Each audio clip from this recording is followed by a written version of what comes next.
네, 오늘 구약 파노라마 시간을 이렇게 함께 하고 있습니다. 지난주에 저희가 이제 잠언을 살폈는데요. 잠언은 이제 솔로몬이 가장 비중을 많이 차지하고 있는 저자다 그랬습니다. 그래서 아들을 향해서 까지 이제 의인화된 개념을 함께 설명했는데, 이제 지혜라고 하는 그 의인화해서 이 지혜를 얻으라, 이 지혜와 결혼해라라고 말했죠. 그래서 보물, 보화, 진주보다 더 귀한 것을 얻어라 그랬습니다. 그래서 여인으로도 의인화되어져 있다. 그래서 우리가 그 지혜를 얻어야 하는데, 좋은 여인을 얻어야 되는 때로는 음녀를 얻기도 한다. 그래서 우리는 현숙한 여인을 얻어야 되는데, 그 현숙한 여인 역시 여호와 경외라고 하는 의인화된 개념이다. 지혜 역시 여성형 명사, 경외 역시 여성형 명사. 그래서 이 여인을 우리가 잘 얻자. 그래서 음녀를 얻지 말고 현숙한 여인을 얻는데, 그 현숙한 여인은 여호와 경외다라고 말씀드렸습니다. 그래서 여호와 경외와 결혼하라, 여호와 경외를 얻어라. 생명의 주, 생명의 살과 떡이 생명수가 되는 그 보물 얻어서 살아라, 보물과 보화되고 살아라라고 말씀하고 있죠. 그래서 경외하면 잘 되면 잘 되는 복이, 강성의 축복이 우리에게 임한다라고 이렇게 함께 나눴습니다. 그럼 우리가 되기를 간절히 축복합니다. 오늘은 이제 시가서 마지막 부분을 이제 나누게 될 텐데, 우리 전도서 아가입니다. 우리가 이제 구약 성경을 이렇게 쭉 살펴보고 있는데, 이제는 우리가 이제 구약 성경이 이제 한눈에 이제 잘 들어오실 것 같아요. 그래서 처음에는 구약 성경의 모세 오경을 우리가 함께 보죠. 창세기, 출애굽기, 레위기, 민수기, 신명기 하고, 그리고 이제 이어지는 게 역사서인데, 역사서는 세 군데로 나눠진다. 우리가 그렇게 말씀드렸습니다. 그래서 사사시대 여호수아, 사사기, 룻기 이렇게 나눠지고, 그 다음에 그리고 나서 사무엘 이후로 왕정이 등장하는데, 첫 번째 왕 사울로부터 시작해서 사무엘, 상하, 열왕기, 상하, 역대, 상하, 역사서가 이어지죠. 그 다음에 이제 포로, 하나님의 말을 듣지 않았던 북이스라엘 망하고 남유다도 망하고, 그래서 포로기, 에스라, 느헤미야, 에스더. 그래서 이렇게 해서 12권이 되고, 그리고 우리가 지금 중간을 지나가고 있는데, 시가서, 욥기, 시편, 잠언, 전도서. 오늘 전도서 아가까지 욥기, 시편, 잠언, 전도서, 오늘 아가까지 나오게 됩니다. 그 다음에 이제 더 이어지는 게 예언서이잖아요. 예언서는 두 가지로 나누는데, 큰 예언서, 대예언서 그래가지고 우리 다음 주부터 계속 살펴보겠지만, 이사야, 에레미야가, 에스겔, 다니엘 이렇게 나오고, 그다음에 소선지서가 12.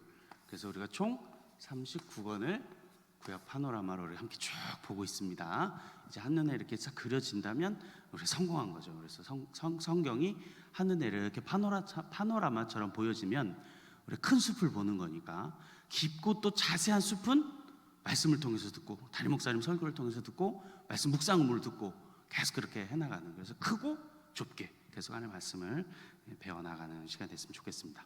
그래서 지난주에 말씀드렸지만, 아가는 아마도 솔로몬 통치의 초기일 것으로 보는 거고, 잠언은 솔로몬의 중기 정도로 보는 거고, 전도서는 마지막, 뭐라 괜히 이렇게 유식한 척을 하면 안 돼요. 그냥 써야 되는데 말년으로 이렇게 보는 거예요. 그래서 오늘은 전도서와 아가서를 함께 살펴보도록 하겠습니다. 전도서에는 첫 번째 우리가 기억해야 할 게 때가 있다는 것입니다. 때가 있습니다. 전도서 3장 1절에 있는 말씀 우리 같이 한번 읽어볼까요? 전도서 3장 1절에 있는 말씀, 앞에 있는 말씀 함께 읽어보겠습니다. 시작. 범사에 기한이 있고 만사가 다 때가 있나니. 그래서 3장 1절 2절부터 계속 무슨 때가 나오냐면, 날 때, 죽을 때, 심을 때, 뽑을 때, 죽일 때, 치료할 때, 헐 때, 세울 때, 울 때, 웃을 때, 슬퍼할 때, 춤출 때, 사랑할 때, 전쟁할 때, 때가 쫙 있는 거예요. 그리고 11절에 뭐라고 기록하고 있냐면, 하나님이 모든 것을 지으시되 때를 따라 아름답게 하셨고, 또 사람들에게는 영원을 사모하는 마음을 주셨느니라. 때에 따라 이 때를 가져라 라고 말하고 있어요. 그 1절에 보면 기한과 때라고 말하고 있는데, 모든 만사가 기한이 있고 때가 있다, 두 가지의 단어로 표현하고 있습니다. 그래서 이거 두 단어 역시 히브리어 다른 단어를 쓰고 있어요. 이거는 제만이라고 하는 히브리어고 에트라고 하는 히브리어를 각각 다르게 쓰고 있어요. 제만은 말 그대로 이제 기한을 말하고 있고요. 에트는 시간이나 혹은 뭐 기회 뭐 이런 식으로 표현하는 단어입니다. 이 두 단어가 성경에 종종 많은 곳에서 표현이 되어지고 있어요. 같이 쓰기도 하고 다니엘서라든지 사도행전 1장 7절에 보면 제자들이 예수님께 묻잖아요. 때와 시기는 언제입니까? 그 때와 시기를 이렇게 표현하고 있거든요. 제가 지난주에 설명드렸는데 히브리어의 성경을 그리스어로 번역했다 그랬잖아요. 그게 우리가 뭐라고 그랬냐면 70인역이다. 이 70인역에서 이 히브리어의 이 두 단어를 뭘로 번역을 했냐면 크로노스라는 것과 카이로스 이 두 가지 단어로 번역했습니다. 이는 그때 당시 지중해를 다스리고 있던 그리스 헬레니즘의 영향에 따라서 이 둘 다 로마 신화의 개념을 따온 거예요. 그래서 크로노스는 일반적인 시간, 기계적으로 다가오는 시간을 의미하고, 카이로스는 여러분 많이 들어보셨지만 특별한 때, 특별한 시기, 하나님의 때, 하나님의 섭리의 때를 카이로스라 그렇게 말해요. 그래서 우리 사진 하나 보면 이게 둘 다 신화에서 왔기 때문에 저기 있는 왼쪽에 있는 게 이제 크로노스 신이에요. 기계적으로 오는 시간, 칼과 모래시계를 딱 들고 있죠. 그래서 칼같이 시간이 탁탁탁 떨어지는 것을 말하고요. 저 오른쪽에 있는 것은 카이로스라고 하는 신인데 저 신은 좀 독특하죠. 발에 날개가 달려 있어요. 그렇죠? 그리고 앞에는 머리가 있는데 뒤에는 대머리예요. 시간 혹은 기회 또는 기회의 신이라고 불려져요. 저 카이로스는. 그래가지고 앞에 오는 머리를 기회가 오면 팍 잡아야 되는데 순간 놓치면 잡을 게 없어. 대머리라 지나가 버리는 신. 그래요. 그리고 발에 날개가 달려 있어가지고 날아가 버려요. 기회의 신, 시간의 신. 이렇게 우리가 신화로 표현되어져 있는 이 두 가지 그리스어로 번역되어져 있는 것이에요. 하나님이 어떤 일을 이루실 때는 그 섭리를 이루시기, 그것을 표현하기 위해서 이 두 가지 단어를 다 쓰고 계시고, 이 전도자가 이 섭리의 때를 표현하기 위해서 함께 쓰고 있다는 것을 볼 수가 있습니다. 우리는 때로는 인문주의나 또 인문학에서 종종 이런 말들을 하잖아요. 사람은 평생 한 3번의 기회가 온다, 뭐 이런 말들도 우리가 듣기도 하고 그러는데, 그래서 기회를 잘 잡아라, 때를 만나야 된다 그러는데, 근데 우리는 그게 3번이든 2번이든 1번이든 상관없이 하나님의 때를 만나야 될 줄로 믿습니다. 1번이어도 하나님 때를 만나야 되고 2번이어도 하나님 때를 만나는 것입니다. 하나님 때를 잘 만나야 된다. 이사야서 49장 8절로 보니까 이사야 선지자가 우리에게 이렇게 말씀해 주고 있습니다. 여호와께서 이같이 이르시되 은혜의 때에 내가 내게 응답하였고 구원의 날에 내가 너를 도왔다. 이사야서의 이 고백은 신약 사도 바울이 고린도 후서에서 똑같이 이렇게 고백합니다. 고린도 후서 6장 2절로 보면 이르시되 내가 은혜 베풀 때에 너에게 듣고 구원의 날에 너를 도왔다 하셨으니 보라 지금은 은혜 받을 만한 때요 보라 지금은 구원의 날이로다. 이 때를 잘 만나야 된다. 때를 잘 잡아야 된다라는 것입니다. 여러분, 이 때는 기회의 때, 재물의 때, 입신양명의 때, 승진의 때, 투자의 때, 그런 때라기보다 우리는 때를 잘 만나야 되는데 어떤 때를 만나야 되는 것입니까? 하나님을 만날 때입니다. 은혜를 받을 때입니다. 성령의 세례, 성령의 충만을 경험할 때, 우리는 이 때를 잘 만나서 살아가야 하는 것이 우리의 사명인 줄로 믿습니다. 여러분, 사람이 쉽게 변하던가요?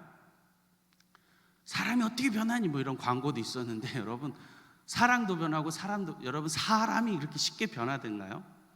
잘 안 변합니다. 여러분, 사람은 정말 잘 안 변하는 것 같아요. 그러나 우리에게 소망이 있는 것은 하나님이 만지시면, 하나님의 때를 만나면 변하게 되는 줄 믿습니다. 여러분, 사람은 안 변해요. 그런데 하나님을 만나면 갈라디아서 2장 20절에 있는 것처럼 우리 전 인격이 하나님의 것으로, 하나님의 생각으로, 하나님의 향기로 바뀌어지게 되는 줄로 믿습니다. 그때 은혜의 때, 성령의 때를 우리 만나야 되는 거예요. 그래서 트랜스포메이션, 완전한 변혁이 일어날 수 있다고 사도 바울은 말하고 있는 것입니다. 변할 수 있습니다. 바뀌어지는 것입니다. 사람으로는 안 변합니다. 하나님의 때가 만나줘야 되는 거고, 하나님의 때를 경험하면 사람이 변하게 될 줄로 믿습니다. 그래서 에스겔서에서 에스겔 23장에 보니까 영이 임하면, 성령이 임하면 어떻게 돼요? 굳은 마음, 딱딱한 마음이 부드러운 마음으로 줄 것이다 라고 에스겔서가 말씀하고 있는 것입니다. 그래서 그 성령의 영 때, 은혜의 때, 하나님의 때를 우리가 만나야 되는 것입니다. 그래서 오늘 본문에 보니까 함께 읽었는데 전도서 12장 1절에 보면 이렇게 기록되죠. 너는 청년의 때에 너의 창조주를 기억하라. 때를 만나라는 것입니다. 때. 그리고 우리는 이 때를 만나야 됩니다. 전주에 가면 전주대학교가 있거든요. 그 전주대학교 후문에 이만한 그 후문 뭐라고 그러죠? 게이트? 정문 크게 어떻게 되냐면 사진 하나 볼까요? 제가 너무 인상이 깊어가지고 저기 딱 붙어져 있어요. 너는 청년의 때에 너의 창조주를 기억하라. 대학교 후문 저걸 뭐라고 그러죠? 입간판도 아니고 저걸 딱 붙여놓은 거예요. 저는 너무 인상이 깊었습니다. 야, 청년들이, 대학생들이 저걸 보면서 대부분 지나가겠지만 그래도 야, 너무 멋있다. 청년의 때에 그 때를 잘 만나야 된다. 여러분, 그런데 11장 9절 이후로 보니까 뭐라 그래요? 네가 원하는 대로 한번 살아봐라. 네가 내키는 대로 살아라. 내 마음에 기뻐하며 내 마음에 원하는 길과 내 눈이 보는 대로 행하라 라고 말하잖아요. 이 말은 에베소서에 있는 말씀이죠. 이생의 자랑, 육신의 정욕, 안목의 정욕, 이생의 자랑대로 살아라. 자, 그런데 너가 잘 기억해. 그런데 심판의 때가 있다.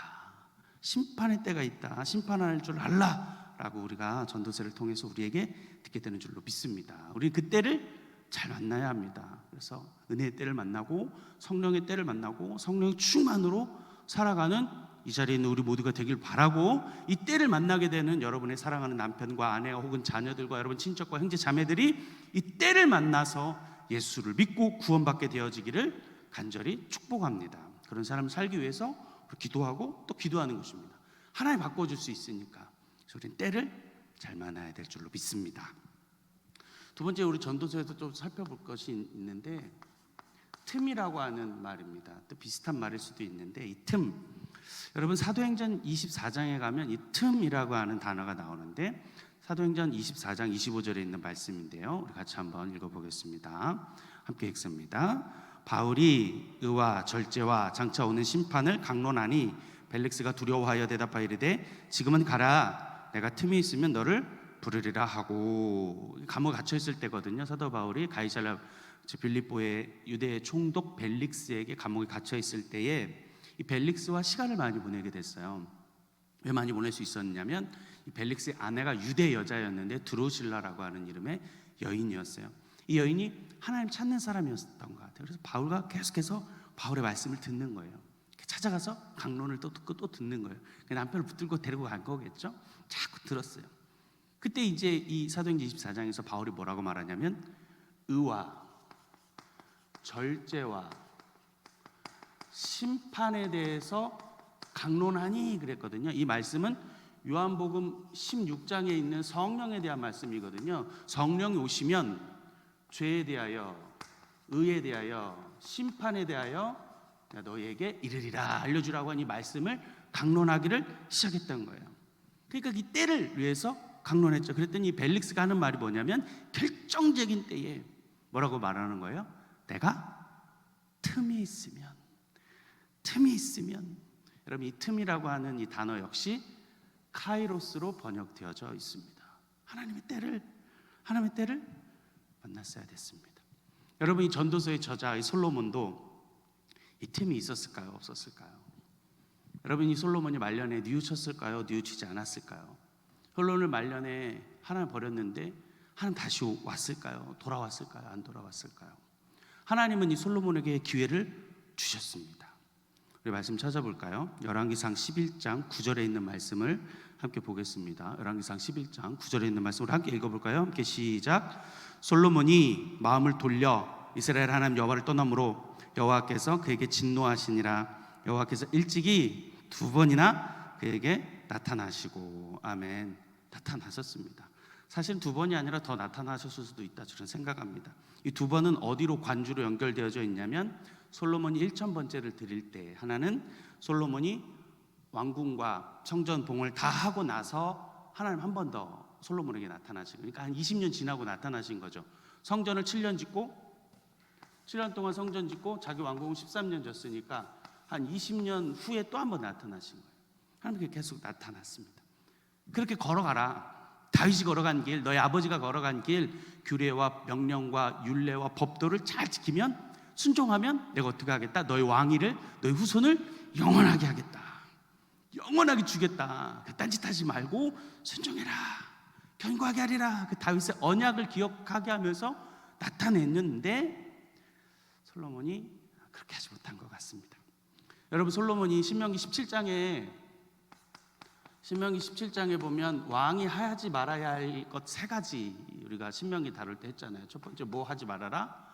아내를 많이 두지 말아라. 먼 옛날의 이야기 같다, 그죠? 구약성경 얼마 전에 했는데. 두 번째, 뭐 많이 갖지 말아라? 은과 금을 갖고 있지 말아라. 세 번째, 뭐 가지고 있지 말아라?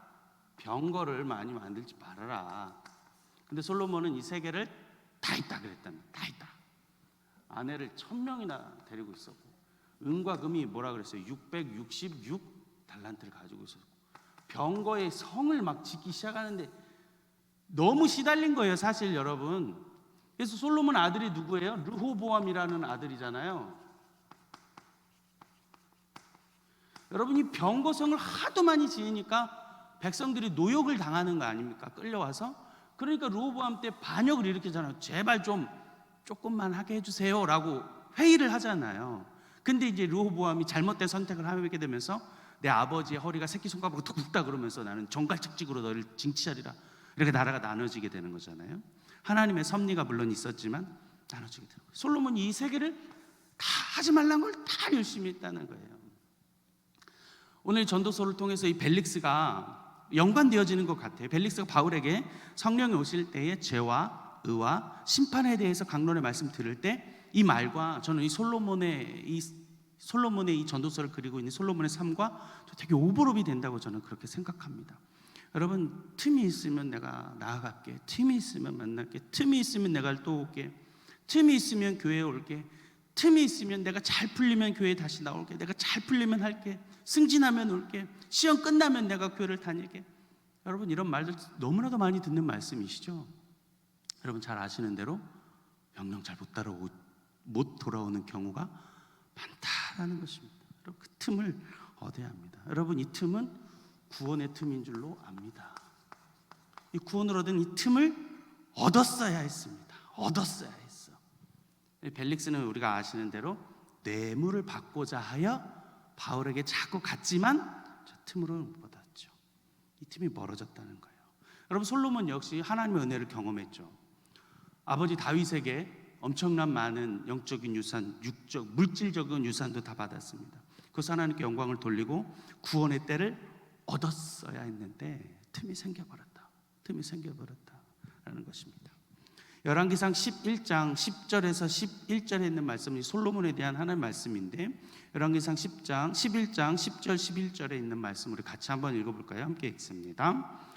이 일에 대하여 명령하사 다른 신을 따르지 말라 하셨으나 그가 여호와의 명령을 지키지 않았으므로 여호와께서 솔로몬에게 말씀하시되 내게 이러한 일이 있었고 또 내가 내 언약과 내가 내게 명령한 법도를 지키지 아니하였으니 내가 반드시 이 나라를 내게서 빼앗아 내 신하에게 주리라.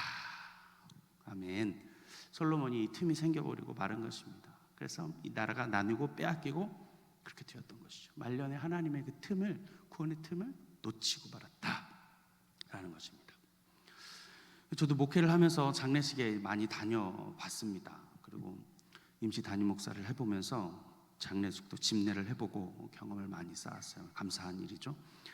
그런데 이제 장례를 많이 했어도 저는 그 죽음의 그 임종을, 그 순간을 넘어가는 그 순간 저는 경험하지 못했거든요. 근데 많은 선배 목사님들을 통해서 그런 말들을 듣죠.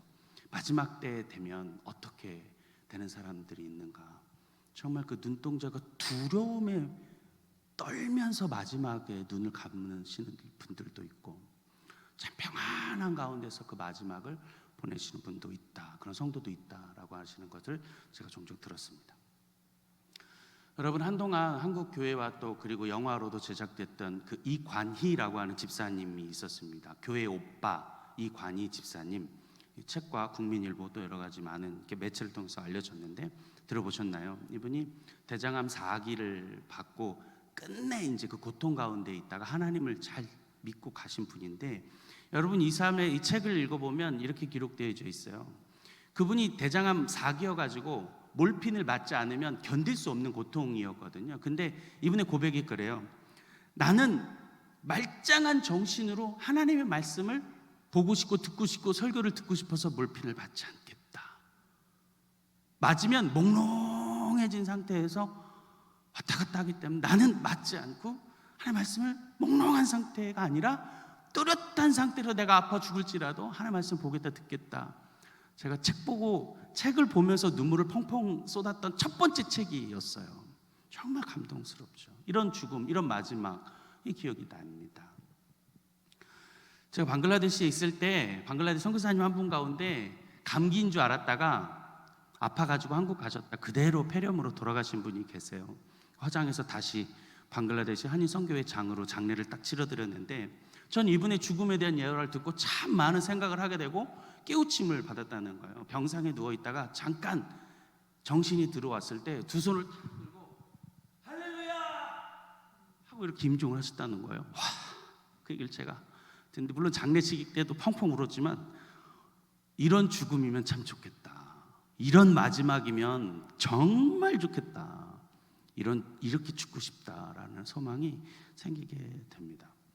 여러분, 솔로몬도 벨렉스도 이 틈이 생겨져 버렸습니다. 이 틈, 우리 그 틈으로 하나님과 멀어지는 인생이 되어지지 않기를 바랍니다.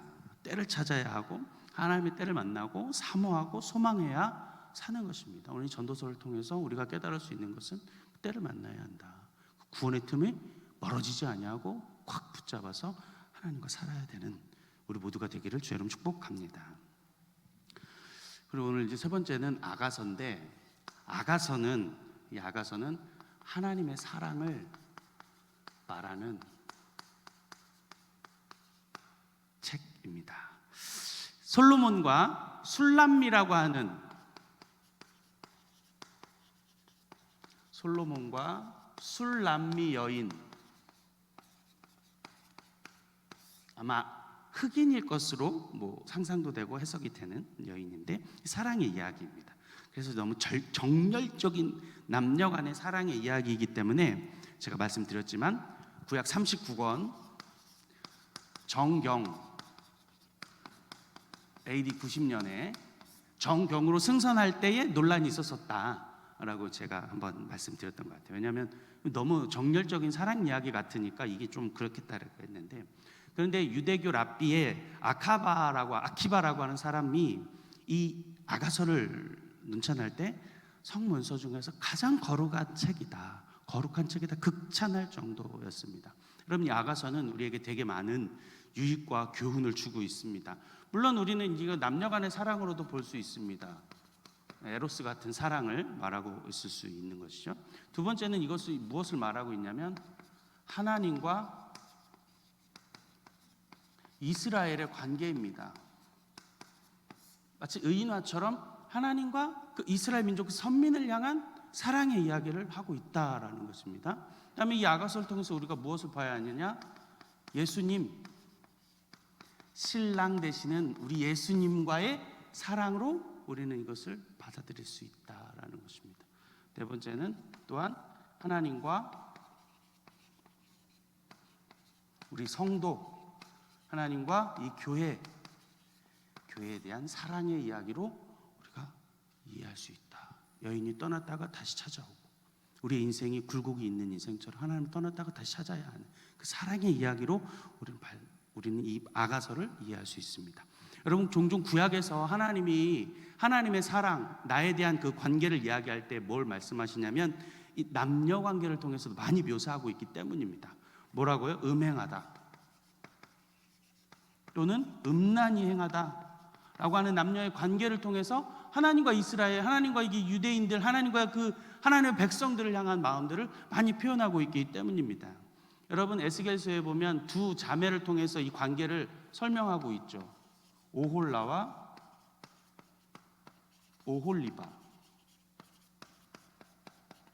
자매입니다. 언니고 동생이고. 이 둘의 관계를 통해서 북이스라엘과 예루살렘의 이야기, 사마리아 이야기를 표현하는 것입니다. 너희가 건장하고 잘생긴 애굽 사람, 아수르 사람, 바벨론 사람, 갈대아 사람에게 너가 음란히 행하고 내 옷을 벗어 남녀의 관계를 함으로 나와의 관계, 나와의 사랑을 쳐버렸다라고 하고 있는 그 일갈의 외침들을 우리는 구약 성서를 통해서 많이 볼 수 있기 때문입니다. 그래서 우리 아가서를 통해서 우리 관계를 배워야 합니다. 그리고 또 하나 마지막으로는 이 아가서를 통해서 우리가 배워볼 수 있는 것은 거룩입니다. 거룩을 지켜라. 거룩을 지켜라.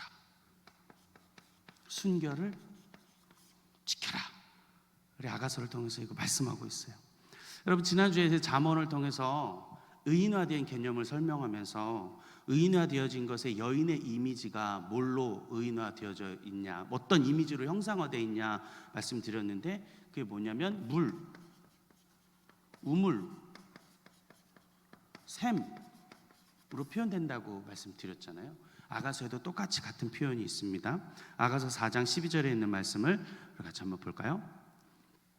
아가서 4장 12절 함께 읽습니다. 내 누이 내 신부는 잠근 동산이요 덮은 우물이요 봉한 샘이로구나. 우물과 샘으로 같이 표현되어져 있다. 잠궜다, 덮었다, 봉한 샘이다. 이렇게 이 여인이, 신부는 그렇게 되어져 있다. 이 잠겨져 있고 덮여져 있고 봉한 샘물과 우물을 누가 여느냐? 지압이 남편이 여는 것입니다. 하나님이 허락하신 공동체에서 여는 것입니다. 하나님이 허락한 공동체 두 개 있습니다. 그게 뭐예요? 하나는 가정이고 하나는 교회거든요. 하나님이 허락하신 이 거룩한 공동체 가정에서 그 잠긴 것을 여는 것입니다. 봉한 것을 푸는 것입니다. 닫힌 것을 열어서 하나가 되게 하는 것입니다. 하나님이 아담을 창조하시고 아담을 통해서 갈빗뼈를 취하셔서 이 둘이 하나가 되게 하셨다라고 말씀하셨잖아요. 아름다운 가정을 만족하게 살아가라 말씀하고 있는 것입니다. 내 봉한 우물, 내 샘으로 만족한 줄 알고 살고, 내 샘이 옆으로 이웃에게 흐르지 말게 하고 만족하고 온전하게 살아라고 말씀하고 있는 것이죠.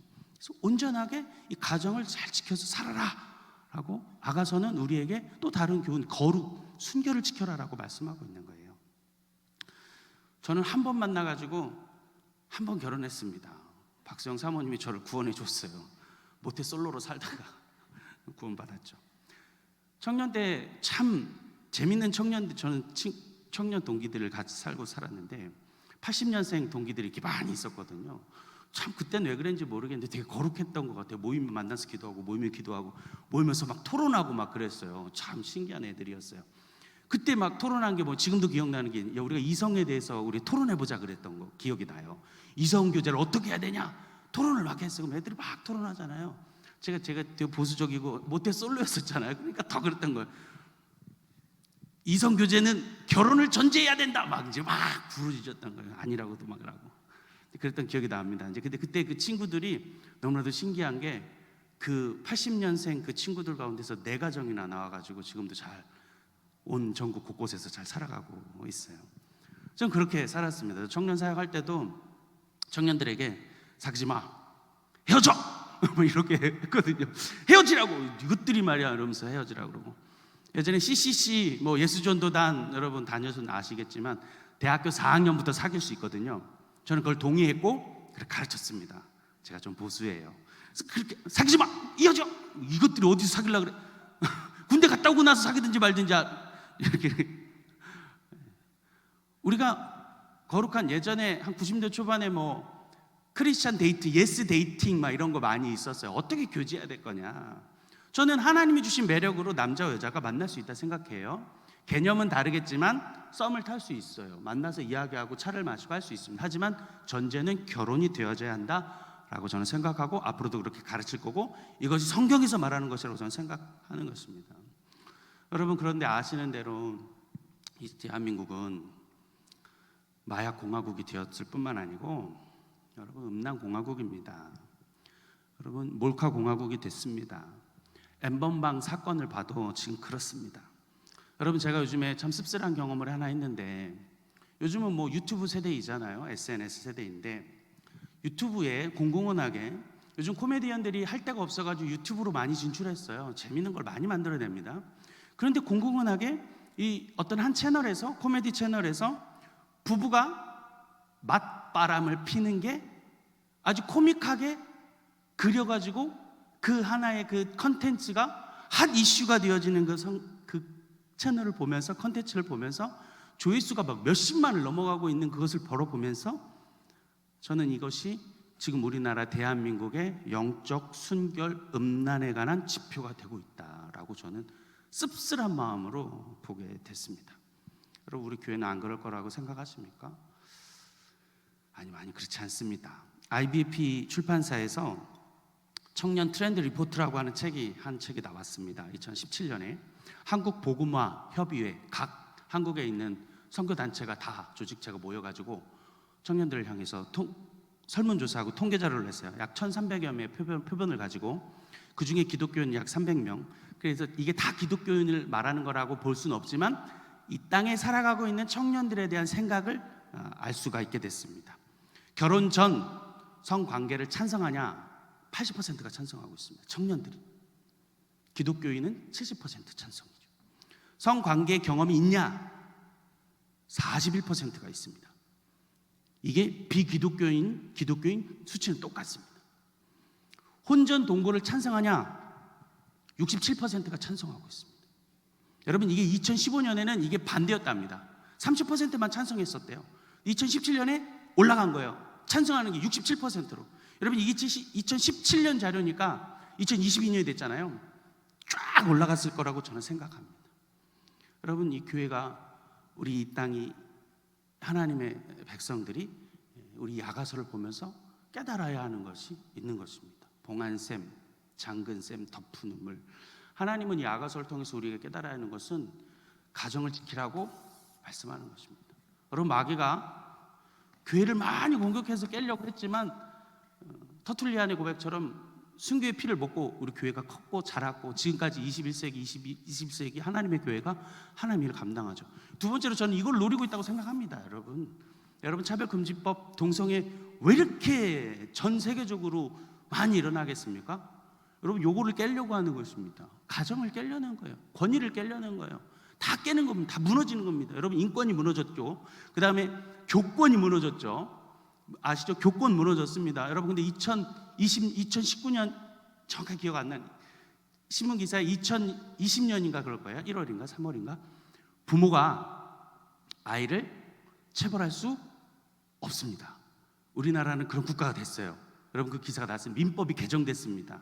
여러분, 아이가 신고하면 이제 아빠 엄마 잡혀갑니다. 물론 그래야 되고 아이의 인권 때문에 물론 그것 때문에 말했지만 저는 목사로서, 기독교인으로서 그 기사가 나면서 마음이 많이 씁쓸한 마음이 있더라고요. 성경에 훈육하라고 하는 하나님의 말씀이 있는데도 불구하고 이 나라, 이 전 세계적인 흐름으로 인해서 그런 일들이 벌어지는 거죠. 이게 다 뭐라고 생각하세요?